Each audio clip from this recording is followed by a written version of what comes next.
Subscribe کیجئے ہمارے channel شاہد رضا اشرفی official کو اور بیل آئیکن کو پریس کیجئے جس سے آپ کو نئے نئے ویڈیو کی نوٹیفیکیشن ملتی رہے۔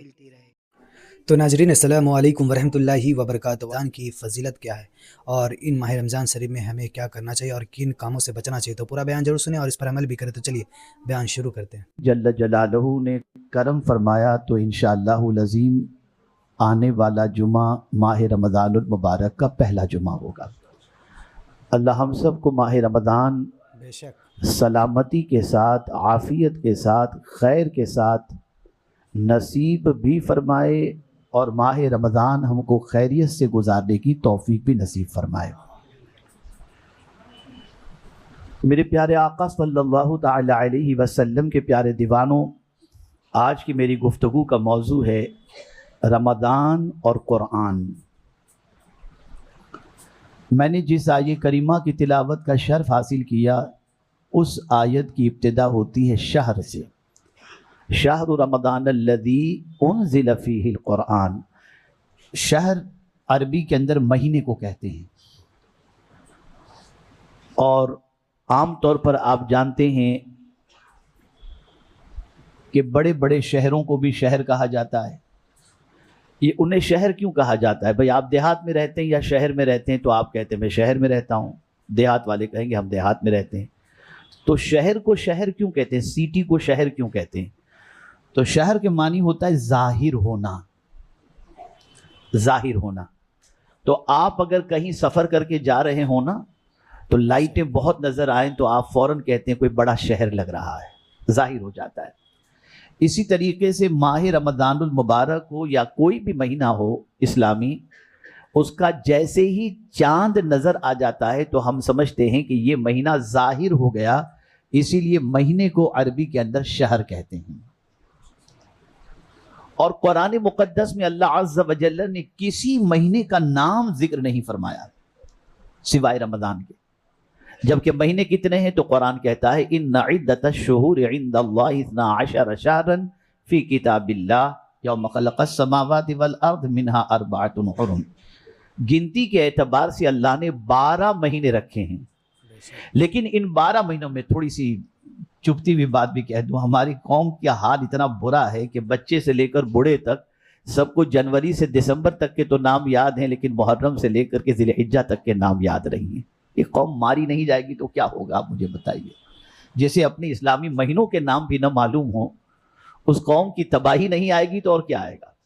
خیر، قرآن شریف میں صرف ایک ہی مہینے کا نام صراحت کے ساتھ موجود ہے اور وہ ہے رمضان۔ اسی طریقے سے قرآن مقدس میں صحابہ میں ایک ہی صحابی کا نام موجود ہے، وہ ہے زید، حضرت زید رضی اللہ تعالیٰ عنہ۔ خیر، رمضان، آخر اس مہینے کا نام رمضان کیوں رکھا گیا؟ رمضان کے معنی ہوتا ہے جلانے والا، جلانے کے معنی میں ہوتا ہے۔ آپ دیکھتے ہوں گے کہ جو انسان روزے سے ہوتا ہے اس کی کیفیت یہ ہوتی ہے کہ جیسے ہی اس نے سحری کر لی، سحری کے ٹائم پر بھی دبا کے پانی پی لیتا ہے، جلدی پی لوں اور 1 منٹ باقی اور پی لوں، یہ کیفیت رہتی ہے۔ اور جیسے ہی افطار کا وقت ہوتا ہے تو آدمی پانی پینے کے لیے بے چین ہو جاتا ہے اور سب سے پہلے یا مشروب یا پانی پیتا ہے۔ آخر اس کی وجہ کیا ہے؟ وجہ سب سے بڑی یہ ہے کہ روزے کی وجہ سے اس کا جگر اندر سے جلتا ہے اور اس جلن کو بجھانے کے لیے وہ پانی کی طرف لپکتا ہے۔ فرمایا گیا اس مہینے کا نام رمضان رکھا گیا، جلانے والا، تو یہ اس اعتبار سے جلانے والا ہے کہ یہ مہینہ گناہوں کو جلا کر کے راکھ کر دیتا ہے، اس لیے اس کا نام رمضان رکھا گیا۔ کتنا عظیم مہینہ ہے، اللہ اکبر، کتنا عظیم مہینہ۔ اور اس ماہ مبارک کی عظمت کے حوالے سے اس سے بڑھ کر کے اور چیز کیا ہوگی کہ اللہ رب العزت جل جلالہ نے اپنی کتاب کو نازل کرنے کے لیے جس مہینے کا انتخاب فرمایا وہ مہینہ رمضان کا ہے۔ فرمایا شہر رمضان الذی انزل فیہ القرآن، رمضان کا مہینہ جس میں اللہ عز و جل نے قرآن کو نازل کیا۔ اللہ اکبر، اللہ اکبر۔ قرآن کیا ہے؟ یہ وہ عظمت والی کتاب ہے کہ اگر بھٹکا ہوا کوئی انسان سیدھا راستہ تلاش کرنا چاہے تو ہو سکتا ہے کوئی دوسری کتاب سیدھا راستہ دکھائے یا نہ دکھائے، لیکن میرا رب اپنی کتاب کی شان خود ہی بیان کرتا ہے، ان ھذا القرآن یہدی للتی ہی اقوم، بے شک یہ کتاب سب سے زیادہ سیدھا راستہ دکھانے والی کتاب ہے۔ جس مہینے میں اللہ نے ہم کو کتاب ہدایت عطا فرمائی، جس مہینے میں اللہ عز و جل نے اپنی آخری کتاب عطا فرمائی، جس مہینے میں اللہ نے ایسی کتاب عطا فرمائی کہ زمین کے اوپر سے لے کر زمین کے اندر اور زمین کے اندر سے لے کر میدان محشر تک جو کتاب ہماری نجات اور ہماری راحت کا سامان ہو، اللہ نے وہ کتاب ہمیں اس ماہ مبارک میں عطا فرمائی۔ کتنا بڑا انعام ہے اور کتنی بڑی خوش نصیبی ہے ہماری۔ میرے پیارے آقا صلی اللہ تعالی علیہ وسلم کے پیارے دیوانوں، اگر صحابہ کے معمولات ماہ رمضان میں دیکھیں، تابعین کے معمولات ماہ رمضان میں دیکھیں، خود حضور صلی اللہ علیہ وسلم کے معمولات کو ماہ رمضان کے اندر اگر دیکھیں تو آپ کو پتہ چلے گا کہ ماہ رمضان المبارک میں سب سے زیادہ اگر کسی چیز پر روزے کے بعد سب نے فوکس کیا تو وہ قرآن کی تلاوت پر فوکس کیا۔ رسول گرامی وقار صلی اللہ تعالی علیہ وسلم ہر سال پورا قرآن حضرت جبریل امین علیہ الصلاۃ والتسلیم کے ساتھ دور کرتے تھے۔ حضور سناتے تھے، جبریل سنتے تھے، جبریل سناتے تھے، حضور سنتے تھے۔ لیکن جب سرکار صلی اللہ علیہ وسلم کے وصال کا آخری رمضان تھا اور اس کے بعد حضور وصال فرمانے والے تھے، تو اس ماہ رمضان کے اندر سرکار صلی اللہ علیہ وسلم نے 2 مرتبہ قرآن مقدس کا دور حضرت جبریل امین علیہ الصلاۃ والتسلیم کے ساتھ کیا۔ میرے پیارے آقا صلی اللہ علیہ وسلم کے پیارے دیوانوں، یہ قرآن کیا ہے؟ یہ کیا کوئی معمولی کتاب ہے؟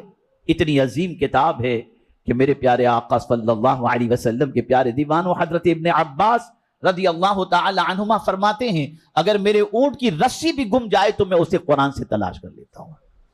میرے پیارے آقا صلی اللہ علیہ وسلم کے پیارے دیوانوں، ایک آیت جو مجھے سمجھانی ہے اسے اچھی طرح سمجھ لیں۔ بزنس، کوئی آدمی بزنس کرتا ہے نقصان پسند نہیں کرتا، کوئی آدمی ایسا ہی بزنس کرنا چاہے گا جس میں اس کو زیادہ پروفٹ ہو، لاس خسارہ وہ پسند نہیں کرتا۔ آئیے قرآن نے کیسی تجارت کے بارے میں فرمایا جس میں کوئی خسارہ نہیں۔ اللہ اکبر۔ قرآن کہتا ہے ان الذین یتلون کتاب اللہ واقاموا الصلاۃ وانفقوا مما رزقناہم سرا وعلانیہ تجارۃ لن تبور۔ اللہ فرماتے اللہ اکبر، بے شک جو اللہ کی کتاب کی تلاوت کرتا ہے، جو نماز قائم کیا اور جس نے دکھا کر چھپا کر اللہ کی راہ کے اندر خرچ کیا، قرآن کہتا ہے یہ ایسی تجارت ہے کہ اس میں کوئی گھاٹا ہے ہی نہیں۔ یہ قرآن کہتا ہے کوئی خسارہ نہیں ہے، کوئی گھاٹے کی بات نہیں ہے۔ میرے پیارے آقا صلی اللہ تعالی علیہ وسلم کے پیارے دیوانوں، صحابہ رمضان المبارک کے اندر قرآن سے اتنا چمٹ جاتے اور تلاوت میں اتنا وقت گزارتے جس کی کوئی انتہا نہیں۔ خود رسول رحمت صلی اللہ علیہ وسلم کا بھی یہی معمول تھا اور تابعین کا بھی یہی معمول تھا۔ حضرت امام اعظم ابو حنیفہ رحمت اللہ تعالی علیہ ماہ رمضان المبارک کے اندر 62 قرآن شریف ختم کرتے تھے، اور خاص طور پر جب ماہ رمضان کا آخری عشرہ آتا تو آخری عشرے کے اندر ان کو کسی سے بات کرتے ہوئے کوئی دیکھ ہی نہیں پاتا تھا، اس لیے کہ ماہ رمضان کے آخری عشرے کے اندر وہ قرآن سے اس طریقے سے تلاوت میں مصروف ہو جاتے کہ قرآن ہی کی تلاوت ان کا اوڑھنا بچھوڑنا صبح و شام ان کی زندگی کا رہا کرتا تھا۔ میرے پیارے آقا صلی اللہ علیہ وسلم کے پیارے دیوانوں، یہ قرآن کی تلاوت کا ثواب کیا ہے؟ اللہ اکبر، اللہ اکبر۔ عام دنوں کے اندر اگر کوئی بندہ قرآن کا ایک حرف پڑھتا ہے اسے 10 نیکی ملتی ہے، اور ماہ رمضان المبارک میں اگر قرآن شریف پڑھتا ہے اور ایک حرف پڑھتا ہے تو اللہ اسے 1 نیکی نہیں 70 نیکیاں عطا فرماتا ہے۔ اور بعض روایتوں میں یہاں تک آیا کہ اگر کوئی شخص قرآن مقدس کی تلاوت ماہ رمضان میں کرے تو اس کا 1 پارے کا تلاوت کرنا 100 رکعت نفل پڑھنے سے بہتر ہے۔ میرے پیارے آقا صلی اللہ تعالی علیہ وسلم کے پیارے دیوانوں، خود رسول رحمت صلی اللہ علیہ وسلم نے فرمایا افضل عبادت امتی قراءۃ القرآن، میری امت کے لیے سب سے افضل عبادت یہ ہے کہ وہ قرآن کی تلاوت کرے، قرآن کی تلاوت کرے۔ میرے پیارے آقا صلی اللہ علیہ وسلم کے پیارے دیوانوں، رمضان اور قرآن کو تھوڑا سا دیکھیں۔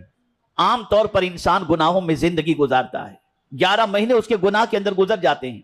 ماہ رمضان المبارک میں وہ بڑے سے بڑے گناہوں سے بچنے کی کوشش کرتا ہے، اور اپنے دامن کو گناہ سے بچانے کی کوشش کرتا ہے، لیکن وہ 11 مہینے تک جو اس نے گناہ کیا ہے اس کی وجہ سے اس کا دل زنگ آلود ہو گیا، اس کا دل سیاہ ہو چکا. اور دل کی سیاہی اور زنگ آلود ہونے کی ایک علامت یہ بھی ہے کہ جب اللہ اور اس کے رسول جل جلالہ وصلی اللہ علیہ وسلم کے ارشادات پیش کیے جائیں تو اس کا اثر دل پر اگر نہیں ہوتا تو سمجھ لینا چاہیے کسی ہارٹ کے اسپیشلسٹ کے پاس جانے کی ضرورت نہیں. فیصلہ ہے کہ قرآن کا اثر دل پر نہیں ہوتا، مطلب تمہارا دل کالے پتھر کی طرح زنگ آلود ہو چکا ہے. رسول رحمت صلی اللہ علیہ وسلم کی بارگاہ میں صحابہ حاضر ہوئے، عرض کرنے لگے یا رسول اللہ صلی اللہ تعالی علیہ وسلم، اگر دل پر زنگ لگ جائے تو اس کا علاج کیا ہے؟ تو میرے آقا صلی اللہ علیہ وسلم نے فرمایا کثرت تلاوت القرآن و ذکر الموت، موت کو کثرت سے یاد کرو اور کثرت سے تلاوت قرآن کرو، اللہ تمہارے دل کے زنگ کو صاف کر دے گا. یہاں تک فرمایا گیا قرآن کی تلاوت کرنے والا ایسا ہے جیسے اپنے رب سے بات کر رہا ہے. یہ معمولی کتاب نہیں. آج ڈپریشن بڑھ رہا ہے، اسٹریس بڑھ رہا ہے. مجھے زیادہ تر لوگ ملتے ہیں تو کاروبار کی مندی کی شکایت کرتے ہیں، بہت سارے پرابلمز کی بات کرتے ہیں. میں پورے چیلنج کے ساتھ آپ کو کہتا ہوں، آپ اس کو زندگی کے اندر اختیار کر کے دیکھیں کہ آپ کو اگر ٹینشن بڑھ گیا ہو، آپ کا دل بیٹھ رہا ہو، کوئی بری خبر آپ کو اس طریقے سے متاثر کر دے کہ آپ کی طبیعت بالکل بدحال ہو رہی ہو، آپ کچھ نہ کریں، وضو کریں اور قرآن شریف کی تلاوت کرنا شروع کر دیں. تھوڑی ہی دیر میں آپ کو ایسا لگے گا کہ دل کا بوجھ جیسے ہلکا ہو رہا ہے اور آپ کی طبیعت فریش ہو جائے گی. دل کو بہلانے اور دل کو بہار میں لانے کے لیے قرآن سے بہتر کوئی چیز نہیں. اسی لیے سرکار صلی اللہ علیہ وسلم خود قرآن کے بارے میں فرماتے ہیں اللہم اجعل القرآن ربیع قلبی، اے اللہ قرآن کو میرے دل کی بہار بنا دے.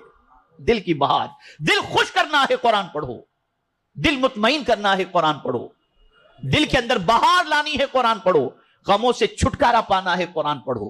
میرے پیارے آقا صلی اللہ تعالی علیہ وسلم کے پیارے دیوانوں، یہ ماہ مبارک ہمیں قرآن سے اٹیچ کرنے کے لیے آتا ہے.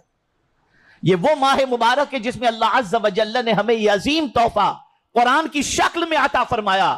اور الحمدللہ بہت سارے مسلمان ماہ رمضان المبارک کے اندر تراویح میں پورا قرآن سننے کی سعادت حاصل کرتے ہیں.